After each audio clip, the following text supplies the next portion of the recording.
बगैर और भाई के बगैर ये जीवन अधूरा है। संसार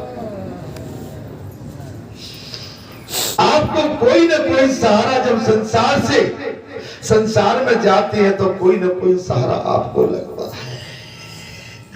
एकांत स्थान में बैठ गए, पद्म आसन लगाकर लक्ष्मण जी उन्होंने अपने आत्मा को परमात्मा में लीन कर दिया। कथा में आनंद आ रहा होगा शायद। परमात्मा में लीन कर दिया। ब्रह्मरंध्र से अपने तेज में प्राण को प्रत्याग कर दिया। रामचंद्र जी ने जब ये समाचार सुना तब वे अत्यंत दुखी हो।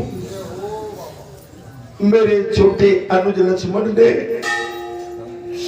आज अपने प्राणों का त्याग कर, जब ये सूचना, ये समाचार भगवान रघुनाथ को प्राप्त हुआ। महाराज आज कथा सवेरे से चल रही है, मैं समझ सकता हूं जब प्राणों की बात आती है महाराज, अच्छे अच्छे ऋषि मुनि त्यागी बैरागी भी हिल जाते हैं। भगवान रघुनाथ को जब लक्ष्मण जी कहे प्राण त्यागने का ये समाचार मिला महाराज, तभी अत्यंत दुखी होकर विलाप करने लगे। भगवान राम अनन्य रूप से लक्ष्मण जी ने जैसे प्राण त्यागे थे, विलाप कर रहे हैं, रो रहे हैं लीलाधारी, जबकि उनको इसका कोई किसी भी तरह का संसार का प्रलोभन नहीं है। लेकिन संसार में जब मानव जन्म लिया है तो जो अपने सगे संबंधी, समाज, परिवार, गांव, गली, राज्य, देश होता है उससे निश्चित प्रेम हो ही जाता है।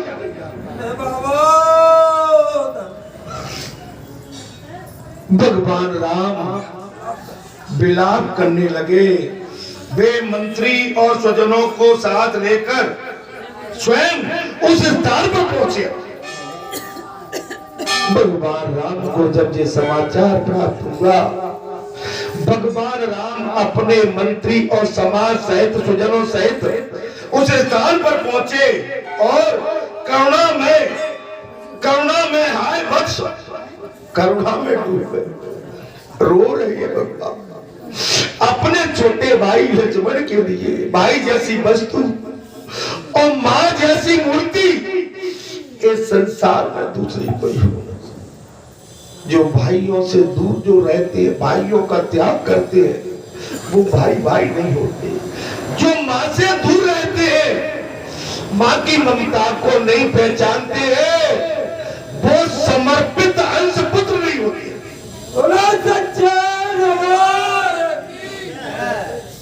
मैंने कहा मेरी तो आयु उस समय 19 वर्ष की होगी लगभग, जब मेरी माँ से मेरी दूरी बनी। ममता का मोल, ममता का प्यार, ममता के आंचल की परछाई, माता की वो गोद, माता की वो मिठास, माता का वो भाव मैंने जीवन में नहीं देख पाया। मुझे इस बात की बहुत गिलानी रहती है।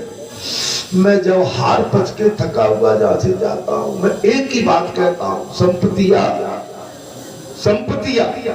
तू कब। आज मैं थका हुआ आया हूं, मुझे पत्नी का नहीं, मुझे मां का प्यार की आवश्यकता है। मां की ममता के आंचल में, उसकी गोद में अपना सर रख के, और मां जब सर पे हाथ फेरती है तो उस पुत्र की थकान मिट जाती है।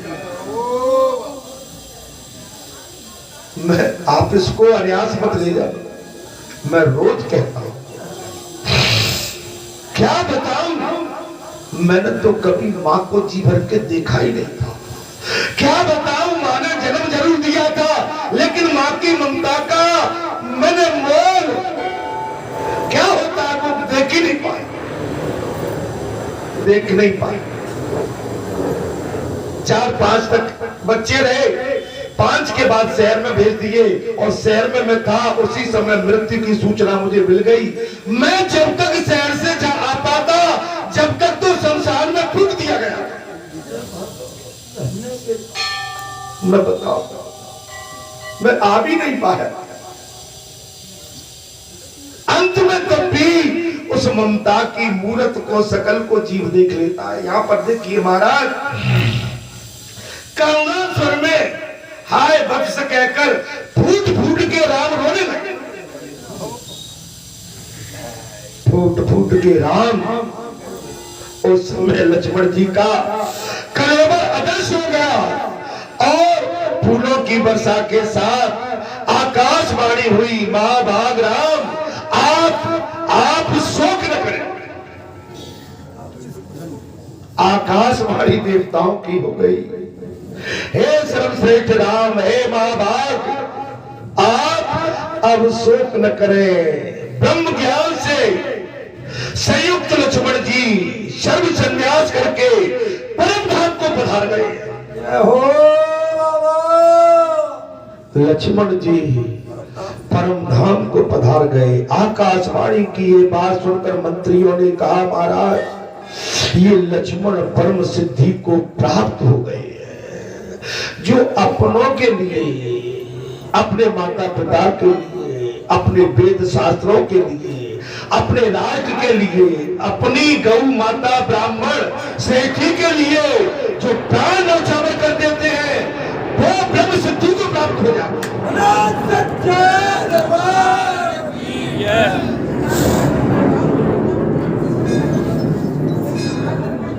अंत समय में भगवान, आज प्रातः काल 4 बजे मुझे परिवार की सुध नहीं थी, मैं सन्नाटे में था।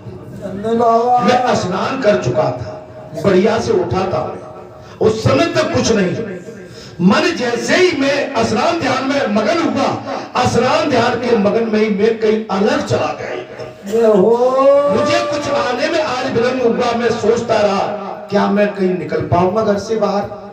मैं सोचता रहा अगर मैं बस अचानक कपड़े पहना हूं, आपको आज सही सही बात बताओ, कपड़े में पहनता हूं समझ में नहीं आ रही मैं क्या पहनूं, कैसे पहनूं। जब काफी माने कभी करीबन 4:15 बज चुके थे, तब मेरे को लगा देर हो रही है महाराज। तब मैंने जाप अंदर ही अंदर बड़ी जोर से चालू किया, तो मेरी सुध बुध समझ में आई कि नहीं मुझे विलंब होता जा रहा है, मुझे जाना है टाइम से। जैसे ही मैं अंदर से निकला, वहां से निकलते ओम नमः शिवाय का जाप करते हुए यहाँ पर आया। मैं आपको सत्य कहता हूं महाराज, जन्म जन्म मुनि जतन कराहे, अंत राम काहे आवत नाही। आकाशवाणी हो गई, बात सुनकर महाराज मंत्रियों ने कहा, महाराज हे राम, ये लक्ष्मण परम सिद्धियों को प्राप्त हो गए, अतः आप अपने घर को जाइए और राजकाज की चिंता कीजिए और श्रेष्ठ ब्राह्मणों से पूछकर अपने स्नेह के अनुसार उनका परलौकिक महाराज कृत श्राद्ध और पिंडदान आदि करिए।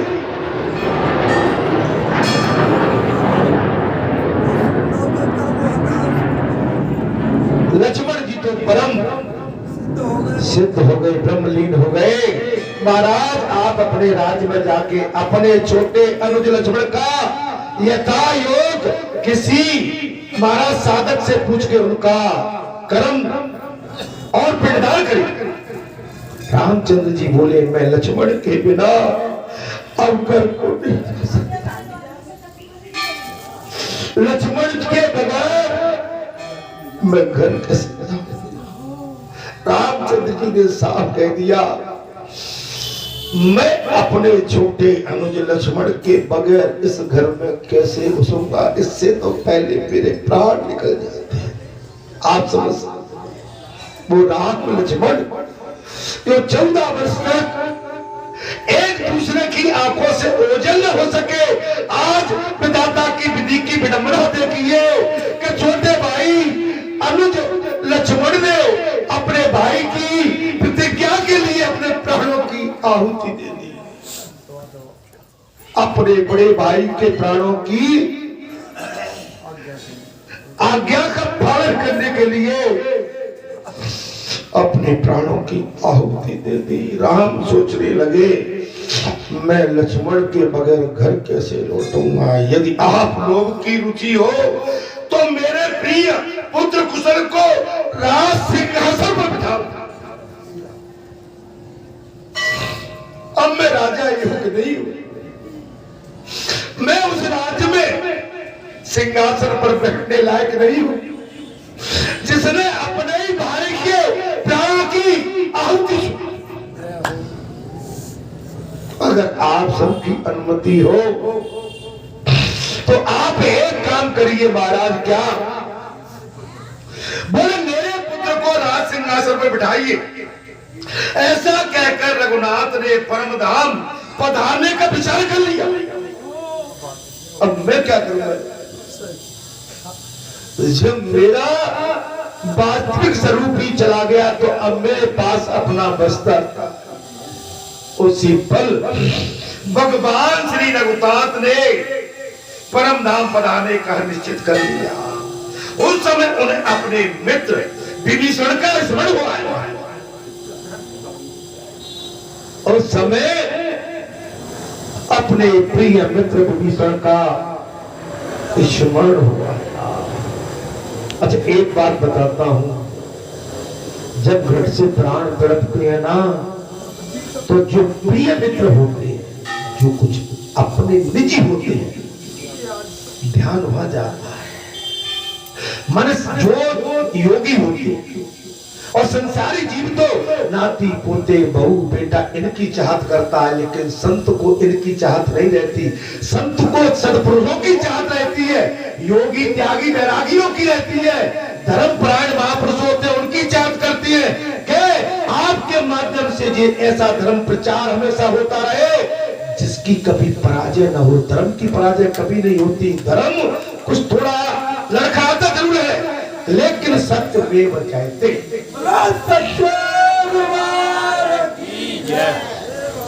वे सोचने लगे, मैंने विभीषण को जब तक सूर्य और चंद्रमा की सत्ता रहेगी तब तक के लिए लंका का अक्षय राज दिया था। जब तक सूर्य चंद्र रहेंगे तब तक भगवान सोच रहे हैं कि मैंने अपने मित्र विभीषण को लंका का राज जब तक सूर्य चांद रहेंगे तब तक के लिए दिया था, परंतु इस पृथ्वी पर आप समझ लो वो राजा राम जिन्होंने लंका को जीत लिया और लंका को अपने मित्र विभीषण को सौंप दिया। वो राम, अरे राम तो कोई विराट होता है, राम हर जीव नहीं हो सकता। अरे राम तो कोई महानता का काम करता है, जो त्यागी बैरागी महापुरुष होता है, जो अपने पंचों की भक्तों की रक्षा के लिए मौका पड़ जाए तो अपनी आत्मा का भी बलिदान दे देता है। तो राम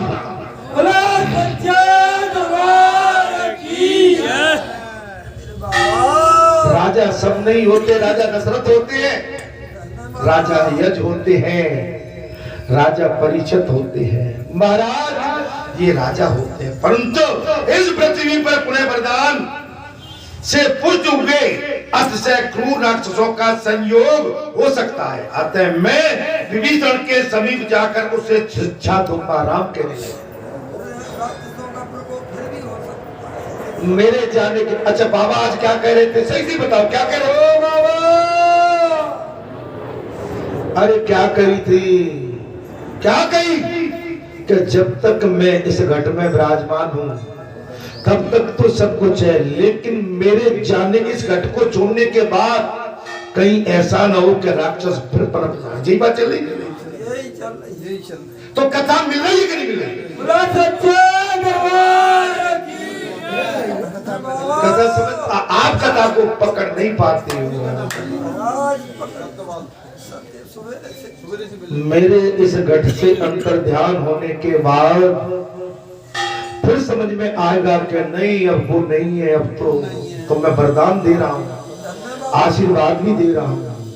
ऐसा असंभव जो इस गलती को करेंगे मैं आज ये वरदान दे के जाऊंगा क्या प्रत्यक्ष वो उसका जैसा भी फल करेंगे वैसा पाएंगे, गलत करेंगे तो गलत पाएंगे, अच्छा करेंगे तो अच्छा। अगर मेरे पंचों के खजाने में किसी ने लूट खसोट करी तो अगर इसमें वो हाथ डालेंगे तो मैं ये बन के उसी समय प्रमाण दे दूंगा कि तुम इसको बचाना मत, नहीं समझ लेना मैं विनाश कर दूंगा, मैं विनाश कर दूंगा तुम्हारा।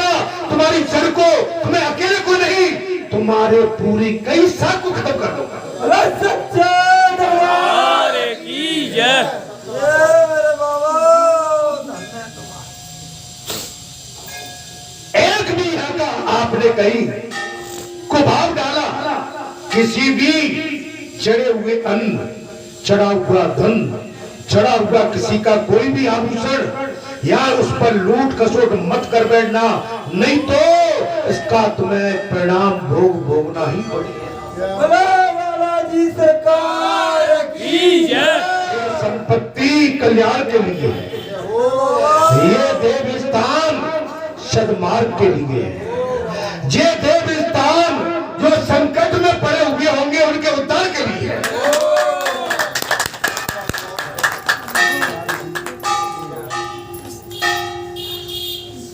वचन देता हूं, इस शरीर से अंतर ध्यान होकर भी मैं आपको आज और एक वचन देता हूं। मैं इस स्थान की गाथा, एक लोग, दो लोग, तीन लोग, इसके ऊपर कितने लोग होंगे, मैं वो सिद्ध कर दूंगा कि हाँ बालाजी धाम बरैठा है।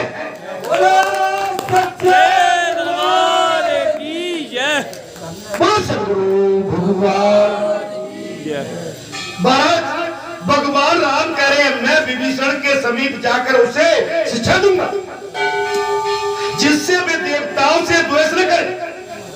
आगे बात तो भैया मैं बोलता जा रहा हूँ वही, जय श्री राम। मैं जो बोलता जा रहा हूँ वही बात आ रही है, क्या आ रही है? देवताओं का और भक्तों का, संतों का अगर यहाँ किसी ने अपमान किया तो उस पर भी मेरी दृष्टि बनी रहेगी। इसी प्रकार महाभाग सुग्रीव नामक का वानर भी मेरा परम मित्र है। देखिए सीख ले लो। भगवान राम कह रहे हैं मेरे जाने का टाइम आ गया है। एक मेरा मित्र लंका में विभीषण है, मैं उसे शिक्षा दूंगा कि तुम यहाँ पर ध्यान से करना, किसी संत महात्मा का अपमान मत करना और राक्षस प्रति पनपे तो उनका संहार करना। भगवान राम ने कहा मेरा एक और मित्र है, परम मित्र कौन है? वो सुग्रीव परम मित्र, जामवान है, बाली पुत्र अंगद, पवन सुत हनुमान, कुमत तथा तार आदि अन्य वानर भी मेरे परम सुत है। भैया मैंने जो प्रातः काल से कथा कही वो लग रही होगी, आप इसके बाद भूल जाते हो। भूलने के काम मत करो, कथा को समझने का काम करेंगे तो कथा में आनंद आ जाएगा। हाँ, समझने का काम आशीर्वाद है, कल्याण हो आपका, परम कल्याण हो। अर्थात इन सब लोगों से बातचीत करके विदा लेकर मैं परम धाम को चला जाऊंगा। मैं कब जाऊंगा? कब जाऊंगा? मैं सबसे बतला के मैं यहीं से जाऊंगा। मैंने ये भी कहा बैठ ले तो अभी, ये तो तुम बेटा बाद में लाया करो। जब मैं नीचे बैठा करूं तो मुझे कुछ बताने में, समझाने में भी, कथा के बीच में तो मैं कुछ बोल नहीं पाऊंगा, क्योंकि मेरी कथा का तार टूट जाता है। समझ में आ रही है महाराज? भगवान राम स्वयं करें इन सब लोगों से बातचीत करके मैं उनसे विदा लेकर अपने परम धाम को, मैंने प्रातः काल क्या कहा था कि मैं जाऊंगा तो यहीं से जाऊंगा। मेरे बाबा नहीं आएगी। ऐसा निश्चय करके भगवान श्री राम ने पुस्तक विमान को बुलाया और उस पर चढ़कर किष्किंधापुरी को प्रस्थान किया है। और किष्किंधा निवासी वानर पुष्पक विमान का प्रकाश देखकर रामचंद्र जी के आगमन का जानकर शीघ्र उनके सामने चले गए और दूर से ही धरती पुत्र घुटने टेक कर प्रणाम करके इधर उधर बार बार जयकार करने लगे। तब श्री रामचंद्र जी को साथ लेकर सबने सुंदर ध्वजा पताकाओं से सुशोभित महापुरी किष्किंधापुरी में प्रवेश कर गए। भगवान कहाँ पहुंच गए? किष्किंधापुरी में। जो भगवान के भक्त होते हैं भगवान के भाव को पहचान लेते हैं। जो भगवान के संत होते हैं भगवान की वृत्ति को पहचान लेते हैं, जो प्रिय साधु समाज होता है भगवान के स्वभाव को जान लेते हैं। जब भगवान की राम कथा चलती है भगवान राम उनमें प्रेरणा दे देते हैं कि नहीं ये कोई अबोध या कोई न कोई ऐसा है जो समर्पित भाव लेकर तुम्हारे चरणों का महाराज बंधन करने के लिए आया है, वो संत समाज वहां पहचान ही लेता है। अभी अपन कहीं कौन से गांव में गए थे मेरे भाई? ब्रह्मोगाम राम कथा चल रही थी। अचानक हम सब पहुंच गए यहाँ से बालाजी धाम से, बालाजी बाबा गए थे साथ में। जैसे ही पहुंचे हैं गेट पे से महाराज, अब मैं उसकी तो मैं उसकी गाथा नहीं कर सकता, माने मेरे पास शब्द भी कम पड़ जाए।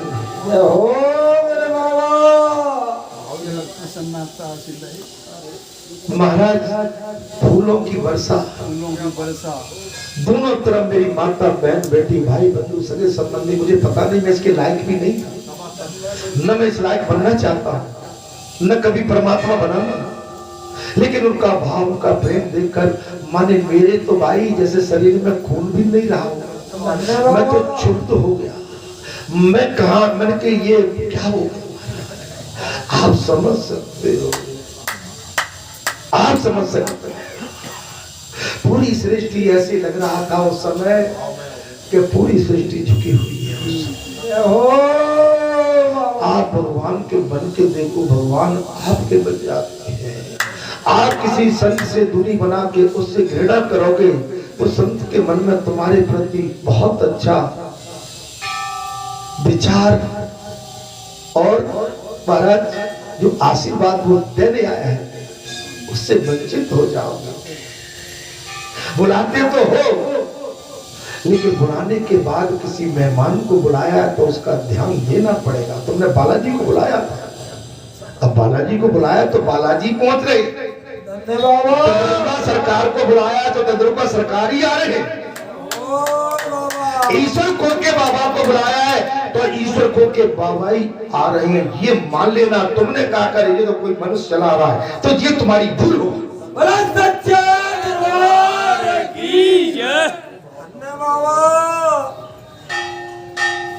सबने सुंदर ध्वजा पताकाओं से सुशोभित महापुरी किष्किंधा में प्रवेश किया। अभी मैंने सुना है ईश्वर को पे माता 2 मार्च से कथा होने जा रही है। ईश्वर को पे मैया का नाम भूल जाता हूँ भाई, अच्छा ये नाम मुझे क्यों नहीं याद आया? सुश्री पूजनी आदरणी सम्मानी महाराज शक्ति स्वरूपा भगवती माँ भगवती प्रिया देवी है ना। ईश्वर को पर 2 मार्च से और महाशिवरात्रि 8 मार्च तक उनकी कथा चलेगी। निश्चित उसका काम है, आप जाएंगे आनंद आ जाएगा। एक पंथ 2 काज होंगे, संत के दर्शन होंगे, महंतों के दर्शन होंगे और साथ में भगवान शंकर के दर्शन करके जहां आप कभी पहुंचे भी नहीं होंगे उनका भी आशीर्वाद लेके लौटे।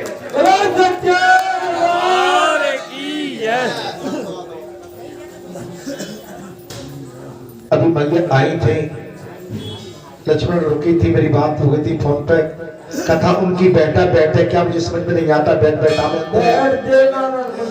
देवनारायण मंदिर पर उन्होंने कथा कही थी। मैं जाना चाहता था लेकिन बाद में मुझे मालूम पड़ा कि वो 2 तारीख को यही आ रही है तो मैंने स्टे कर दिया। यहाँ उनके चरणों का दर्शन भी करूंगा और उनसे आशीर्वाद भी लूंगा और भगवान शंकर की चरण वंदना करके उनके श्री चरण कमलों की रज को माथे पर धारण करके इस स्थान के कल्याण के लिए उनसे वरदान भी मांगूंगा।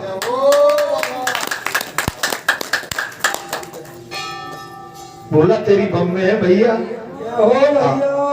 इसके बाद महाराज, इसके बाद विमान से उठकर श्री रामचंद्र जी ने शीघ्र ही सुग्रीव के भवन में गए।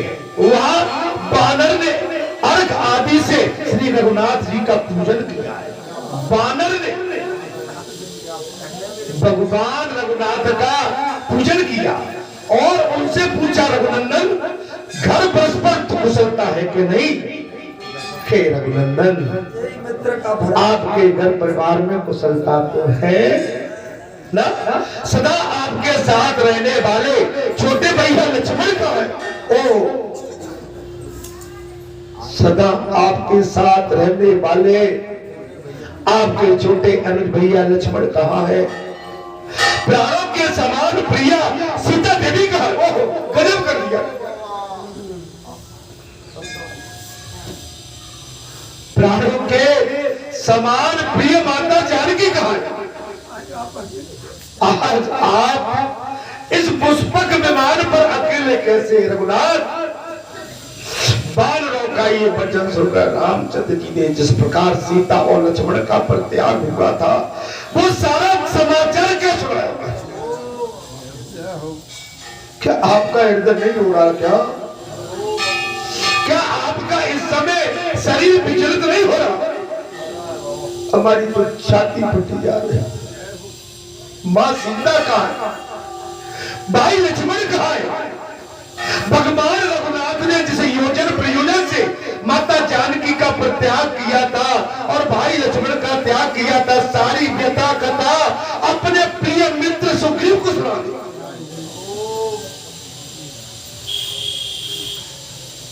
अपने प्रिय मित्र सुग्रीव को सारा दृष्टांत सुना दिया। महाराज,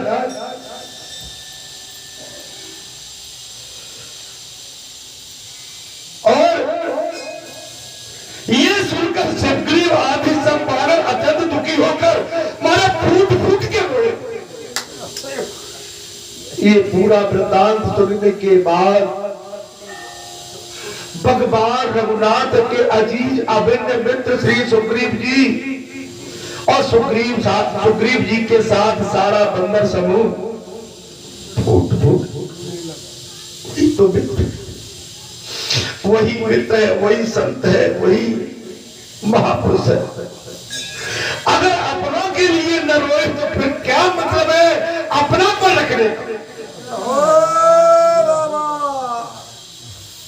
भगवान राम के अभिन्न मित्र सुग्रीव जी महाराज, किसके नाम है? माता जानकी और लक्ष्मण का परित्याग सुन के भगवान राघवेंद्र के मुख से फूट फूट कर रोने लगे और श्री रामचंद्र जी से इस प्रकार बोले, राजन, हम लोग से आपका जो कार्य सिद्ध होने वाला था, इसके लिए आज्ञा दीजिए। इस भूतल पर हम सभी वानर धन्य हैं।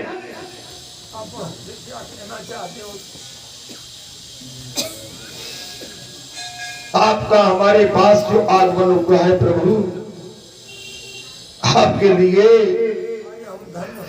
आपका दर्शन करके धन्य होने के पश्चात महाराज, आपका जो भी ये कार्य सिद्ध होने वाला है, इसके लिए हमें आज्ञा दीजिए। इस भूतल पर हम सभी वानर धन्य हैं। हे रघुनाथ, जिनके प्रति ऐसा स्नेह रखकर आप स्वयं हमारे घर पर आ गए। मित्र को है, मित्र की समझ में आ गई? मित्र कुछ समय के लिए नहीं होता है, क्षणिक समय के लिए नहीं होता है। मित्र तो एक जीवन नहीं, अनेक जीवनों के लिए मित्र होता है। जिसकी गाथा का आज सुग्रीव और विभीषण की गाथा गाई जा रही है। अपना बनना आसान है, लेकिन अपना बन के अपने पन को निभाना बहुत कठिन है। कुछ समझ में आ रही है कि नहीं आ रही है? मुझसे कुछ सीखने आए हो कि मुझे सिखाने आए हो? तो सीखने आए हो तो आज मेरी करुणा फूट फूट के यही कह रही है कि अपनों को पहचानो, अपनों को जानो। अपनों के साथ अगर मित्रता की है तो अपने मित्र से विमुख मत हो। अपने मित्र के विषय में कड़वाहट नहीं होना चाहिए।